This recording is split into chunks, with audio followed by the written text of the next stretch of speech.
Hello बच्चों, कैसे हैं आप लोग। आप सभी का एसएन सर की क्लास में पुनः स्वागत है। आज हम लोग क्लास 12 की फिजिक्स को आगे पढ़ाएंगे। आज हम लोग कुछ ऐसे खास टॉपिक्स पर डिस्कस करने वाले हैं जो कि बहुत ही इंपॉर्टेंट टॉपिक्स है और हमेशा एग्जाम में पूछा जाता है। तो वो कौन सा टॉपिक है? वो है हमारा ओम का नियम, ओम्स लॉ। ओम्स का क्या नियम है इसको तो जानेंगे ही है, और ओम के कुछ परपथ का नियम जो है, कुछ परपथीय नियम हैं, उनको भी हम लोग जानेंगे आज की क्लास में। तो ओम का नियम कहता क्या है, पहले इसको समझेंगे। कह रहा है यदि किसी चालक की भौतिक अवस्थाएं लंबाई, चौड़ाई, क्षेत्रफल, ताप और पदार्थ, यदि किसी चालक की, तो सभी को पता होना चाहिए कि चालक क्या होता है। चालक का मतलब वह है जो चलाने वाला हो, किसी चीज को चलाने का काम कर रहा हो। अब यहाँ पर चूंकि भाई पढ़ रहे हैं हम लोग विद्युत के चैप्टर से रिलेटेड बात, तो इसका मतलब यह है कि चलाने वाला कौन है? धारा को यानी करंट को चलाने वाला। तो कौन करंट को चलाएगा? तार, वायर। तो ये हमारा चालक हो गया। वायर जो तार होती है क्या है? चालक। करंट का फ्लो किसके द्वारा हो सकता है? तार से चलता है। भाई तार लगी होती है और तार में करंट धारा बहती है, उसी से हमारे अप्लायंस जो है चलते रहते हैं उपकरण। तो यहाँ पर कह यदि किसी चालक की भौतिक अवस्थाएं, ये भौतिक अवस्थाएं कौन सी बात कर रहा है? ये भौतिक अवस्थाएं होती क्या है? तो भौतिक अवस्थाओं का मतलब यह है कि लंबाई, मान लिया जाए कि एक तार है और इस तार की लंबाई सपोज दैट एल है। एल का मतलब कह सकते हैं, एक हम मान कर चल रहे हैं ऐसा समझाने के लिए कि 10 मीटर की तार है ये कहना चौड़ाई। अब तार की चौड़ाई, भाई लंबाई और चौड़ाई कहीं ना कहीं होगी, तो जितनी मोटाई होगी यानी इसका चौड़ापन भी होगा कहीं। क्षेत्रफल, क्षेत्रफल का मतलब ये है कि अगर ये तार इतनी मोटी है तो इसका ये क्षेत्रफल होगा, पृष्ठकाट जो बनेगी इसकी, अनुप्रस्थ काट। क्षेत्रफल। ताप, अगर ये टेम्परेचर माना जाए कि ये सामान्य ताप पर तार रखी गई है, कहने का मतलब हमारे जो घरों में मान लीजिए तार बिछी हुई है। अब सामान्य ताप का मतलब ये है कि मौसम के अनुसार, मान लीजिए ठंडी का मौसम है तो ठंड रहेगी, गर्मी का मौसम है तो वायर भी गर्म हो जाएगी एटमॉस्फेयर के कारण। अब ये नहीं कि इसको हम गर्म करें, तो गर्म नहीं करना, कहने का मतलब ये जो ताप है जनरल सामान्य टेम्परेचर पर बनी रहे। तो यहाँ पर ताप की भी बात हो गई। और पदार्थ, पदार्थ का मतलब यह है, अगर मालूम ही होना चाहिए कि पदार्थ होता क्या है, तो बता देना चाहता हूं कि दुनिया का प्रत्येक वह वस्तु, प्रत्येक वह चीज जिसमें क्या हो, भार हो, स्थान घेर रहा हो, वो हमारा पदार्थ कहलाता है। जिसमें द्रव्यमान हो, भार और स्थान ऑक्युपाई करे। अब बात अगर करते हैं पदार्थ बना किन चीजों से है, तो पदार्थ हमारा भैया 2 प्रकार के मुख्य मेन कणों से मिलकर बना होता है। कौन कौन से मेन कण है? पहला है हमारा अणु, दूसरा होता है परमाणु। ये हमारा टॉपिक हालांकि यहाँ पर नहीं है, ये टॉपिक केमिस्ट्री का है, लेकिन थोड़ा सा हाईलाइटेड वर्ड से इसलिए समझाने की कोशिश कर रहा हूँ कि पदार्थ भी क्या है। तो ये अणु और परमाणुओं से मिलकर के बना होता है। पदार्थ वह है जो अणुओं और परमाणुओं से मिलता है। दुनिया का एवरीथिंग, इस ब्रह्मांड में जितनी भी चीजें हैं, एवरीथिंग इज द मैटर, सभी क्या है? पदार्थ। अगर हम बात करें ये अणु और परमाणु की, वो क्या है भाई? अणु का मतलब ये है कि वह छोटा तो कण है ये, लेकिन ये कहीं न कहीं 2 छोटे छोटे कणों से मिलकर बना है। लेकिन अगर परमाणु की हम बात करें तो परमाणु बहुत ही छोटा कण होता है, इतना छोटा कण है कि जिसको हम फिर विभाज्य ना कर सकें। अगर हम विभाज्य कर सकें तो कितने मूल कणों में इसको विभाज्य कर सकते हैं। अब ये परमाणु भी हमारा 3 प्रकार के मूल कणों से मिलकर बना होता है, इलेक्ट्रॉन, प्रोटॉन और न्यूट्रॉन। अगर परिभाषा के अनुसार समझा जाए तो इसको विभाजित नहीं किया जाता है, लेकिन ये वास्तव में होता है। अगर इसके 3 मौलिक कण हैं, इलेक्ट्रॉन, प्रोटॉन, न्यूट्रॉन, तो तब भी तो ये 3 भागों में हैं। तो परमाणु हमारा यानी 3 मौलिक कणों के रूप में विभक्त होता है। तो ये तो रहा पदार्थ की बात। अब कह रहे हैं इनकी भौतिक अवस्था में समान रखी जाए, मतलब कि ये हमारा जो तार था, इस तार का क्षेत्रफल अगर यहाँ पर मान लिया जाए कि 1 सेंटीमीटर स्क्वायर सेंटीमीटर या सेंटीमीटर स्क्वायर है, तो लास्ट में भी अगर जहां से समाप्त हो रही तार वहां भी 1 सेंटीमीटर स्क्वायर का ही एरिया हो। ये नहीं कि यहां से तार मोटी हो आगे चल के पतली हो गई हो, ऐसा ना हो। एरिया हमारा समान हो, क्षेत्रफल हमारा समान हो, ठीक है।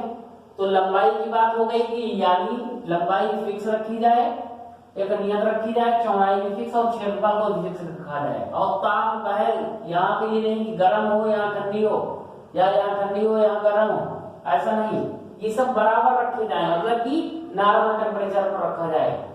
और पदार्थ ये नहीं कि पदार्थ का यही है यहाँ पर ये कि अगर ये तार जो है हमारी इतना आधी दूर की जो है किससे बनी है, कॉपर से बनी है, और आगे की जो है हमारी किससे बनी हुई है, सिल्वर से बनी हुई है। तो सिल्वर से बनी है इसलिए ये ना हो, कॉपर की तार है तो पूरी कॉपर की ही बनी हो, सिल्वर की बनी है तो सिल्वर की ही बनी हो, ठीक है। तो अगर ये जो है भौतिक अवस्थाएं इनकी जो है रखी जाए, क्या रखी जाए, समान रखी जाए, मतलब कि बराबर रखा जाए। तो कह रहा है चालक के सिरों का विभवांतर, चालक के सिरों, तो चालक का सिरा कौन सा है, एक सिरा ये है, दूसरा सिरा ये है। कह रहा चालक के सिरों का जो विभवांतर है, विभवांतर तो मतलब मान लीजिए जाए कि 300, यहाँ 300 था, यहाँ 200 है, तो विभव का डिफरेंस कितना आ रहा है, यहाँ पहले 300 था, आगे चल करके 200 हो गए, कितना अंतर आ रहा है विभवांतर, 100 आ रहा है, 100 आ रहा है, 300 माइनस 200, या यहाँ 200 था आगे चल के 300 हो गया, तब भी सब्ट्रैक्ट हो जाएगा, जो बड़ा होगा उससे माइनस हो जाएगा। तो चालक के सिरों का विभवांतर जो v है, यानी चालक के सिरों का विभवांतर अगर v है, तो कह रहा है प्रवाहित धारा I के अनुप्रमानुपाती होता है, मतलब कि इसमें जो बहने वाली धारा है इस तार में, करंट I, ये क्या है, अनुप्रमानुपाती है, किसके, विभवांतर के। तो विभवांतर प्रवाहित धारा I के अनुप्रमानुपाती होता है, मतलब कि धारा का प्रवाह अगर बढ़ेगा तो विभवांतर भी हमारा बढ़ेगा, धारा का मान घटेगा, कहने पर 2 एम्पियर की धारा जा रही थी, अगर यहाँ पर 3 एम्पियर की धारा हो गई शायद, हालांकि बढ़ना तो नहीं है क्योंकि जब कम जाएगी तो जितना इनपुट होगा उतना ही आउटपुट होगा, है ना। तो यहाँ का 3 एम्पियर है, सपोज कम तो हो सकती है कि 2 एम्पियर आगे हो जाए। तो इस प्रकार अगर कम होगा तो फिर ये भी कम होगा, अगर ये बढ़ेगा तो फिर ये भी बढ़ेगा। तो अगर इस प्रकार है, ये जो संबंध आ रहा है V proportional I, V अनुप्रमानुपाती I, इसे ही हम लोग क्या कहते हैं, ओम का नियम कहते हैं। तो ओम के नियम के अनुसार यदि किसी चालक की भौतिक अवस्थाएं, ताप, कौन कौन से, चौड़ाई, लंबाई, क्षेत्रफल और पदार्थ, अगर ये सब जो है क्या रखे जाए, समान रखा जाए, तो चालक के सिरों का जब विभवांतर होगा V, वो धारा I के अनुप्रमानुपाती होगा। अगर हम इसको चाहें तो नोट कैसे करेंगे, कहने का मतलब अर्थात V प्रोपोर्शनल I। अब ये प्रोपोर्शनल अनुप्रमानुपाती का सिंबल होता है, अगर हटेगा तो यहाँ कोई नियतांक है कांस्टेंट, तो V = RI आ जाएगा। R क्या है, यही प्रतिरोध है जो बैलेंस बनाएगा। प्रतिरोध की अगर हम बात करें, प्रतिरोध क्या होता है, तो प्रतिरोध एक गुण है, कैसा गुण, जो किसी धारा के मार्ग में रुकावट उत्पन्न करता है। माना जाए करंट बह रहा है और किसी कारण बस किसी गुण के कारण करंट का फ्लो कम हो रहा है, मान लीजिए कि 3 एम्पियर का करंट जा रहा था, आगे चल के 2 एम्पियर करंट हो गया, तो रुकावट उत्पन्न हो रही, कौन से कारण से, वो एक ऐसा गुण जो प्रतिरोध उत्पन्न कर रहा है, रुकावट उत्पन्न कर रहा है, तो धारा के मार्ग में रुकावट उत्पन्न करने वाले गुण का ही नाम होता है प्रतिरोध। तो यहाँ पर R है क्या, हमारा एक नियतांक है जिसे प्रतिरोध कहते हैं। इतनी बात आशा है करता हूँ कि समझ में आई होगी।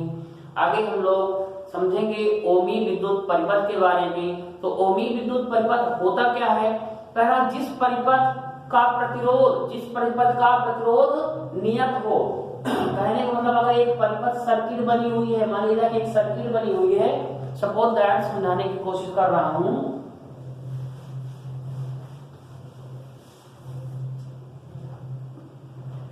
मान लीजिए कि एक जो है सर्किट बनी हुई है, परिपथ बना हुआ है, यहाँ पर प्लस है माइनस है, यहाँ को भी लगा दें ऐसे। तो अब ये हमारा जो है बेटा क्या है, कह रहा है कि जिस परिपथ का प्रतिरोध नियत हो, यानी प्रतिरोध यहाँ से अगर शुरू हो रहा है, मान लीजिए कि यहाँ से रुकावट बन रही, 2 ओम का प्रतिरोध जनरेट हो रहा है, ठीक है, तो 2 ओम का ही प्रतिरोध नियत हो, पूरे परिपथ में जो है रुकावट उत्पन्न कर रहा हो, ऐसा अगर है तो वह परिपथ हमारा जो है ओम का नियम का पालन करता है। मतलब कि प्रतिरोध अगर नियत हो, बराबर रुकावट उत्पन्न जा रही हो, ये नहीं कि परिपथ में कहीं पर करंट ज्यादा हो जा रहा है, कहीं पर कम हो जा रहा है। अगर रेजिस्टेंस लगा है या आंतरिक प्रतिरोध के कारण हो सकता है प्रतिरोध यहाँ न भी लगा हो, आंतरिक प्रतिरोध सेल के अंदर उत्पन्न हो रहा हो, ऊर्जा का क्षय हो रहा हो, जिसके कारण करंट की सप्लाई फुल ना हो पा रही हो, पूरा ना जा पा रहा हो, लेकिन बराबर करंट का फ्लो हो रहा हो, जितना करंट निकल रहा है वो अंत तक उतना ही पहुंच पा रहा हो। अगर इस प्रकार से प्रतिरोध फिक्स है, नियत है, तो हम लोग क्या कहेंगे कि वह परिपथ ओम के नियम का पालन करता है। ठीक है, अगर ओम के नियम का कोई परिपथ पालन कर रहा है तो जो उसमें उत्पन्न विभवांतर है उस परिपथ में, तो देखेंगे कि ग्राफ के रूप में ये अगर बात करें तो ये एक्स एक्सिस होता है, ये वाई एक्सिस होता है, वाई एक्स होता है। ठीक है बेटा, तो यहाँ पर हम जो विभवांतर होता है उसको एक्स एक्सिस में रिप्रेजेंट करते हैं, और जो धारा है वो हमारी वो वाई एक्सिस में रिप्रेजेंट होती है। यानी इस प्रकार से हम ओमी परिपथ का ग्राफ बना सकते हैं। ठीक है, और जैसा कि अगर हम बात करें यहाँ पर, तो इस प्रकार से हम लोग एक कम विभव के लिए रिप्रेजेंट कर सकते हैं। ठीक है, तो ये रहा हमारा जो है ओमी परिपथ का ग्राफ। आशा करता हूं कि समझ में आया होगा।